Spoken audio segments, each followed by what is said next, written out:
પાટણ શહેરમાં આજરોજ ઇસ્લામ ધર્મના મહાન પૈગંબર હજરત મોહમ્મદ મુસ્તફાની વિલાદતની યાદમાં મુસ્લિમ સમાજના લોકો દ્વારા સવારમાં શહેરમાં ઈદે મિલાદ નબીનું ભવ્ય જુલુસ કાઢવામાં આવ્યું હતું, જેમાં મોટી સંખ્યામાં મુસ્લિમ બિરાદરો જોડાયા હતા. તો જુલુસના માર્ગ પર ઠેર ઠેર પ્રસાદી નિયાજનું પણ વિતરણ હતું. ત્યારે પાટણ શહેરના કાંજીવાડા વિસ્તારમાં ભુરાભાઈ સૈયદના નિવાસસ્થાનેથી 200 દૂધની ખીર બનાવી પ્રસાદી નિયાજનું વિતરણ કરવામાં આવ્યું હતું. તો ભુરાભાઈ સૈયદ, યાસીન સુમરા, જમાલ સોદાગર સહિતના દાતાઓના સહયોગથી ખીરની પ્રસાદી બનાવવામાં આવી હતી. મોટી સંખ્યામાં સ્થાનિક રહીશોએ ખીરની નિયાજ કરવામાં આવી હતી. તદુપરાંત 1000 જેટલા ડબ્બાઓ ખીર ભરીને ગંજ શહીદ પીર ખાતે બાળકોને વિતરણ કરી ઈદ મિલાદુન નબીની યાદગાર ઉજવણી કરવામાં આવી હતી. આ પ્રસંગે ભુરાભાઈ સૈયદે મિલાદુન નબીની ઉજવણીના ભાગરૂપે ખીરની પ્રસાદીનું નિયાજનું વિતરણ કરવામાં આવ્યું હોવાનું જણાવ્યું હતું.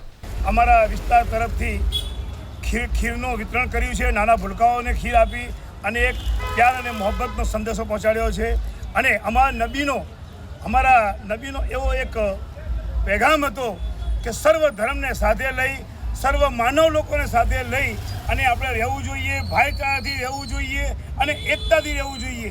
અને આજે અમે આ તહેવારના દિવસે શુક્રવારની નમાઝ અદા કરીને પૂરા દેશના અંદર સ્લો અને શાંતિ અને ભાઈચારો બની રહે એવી દુઆઓ કરીશું.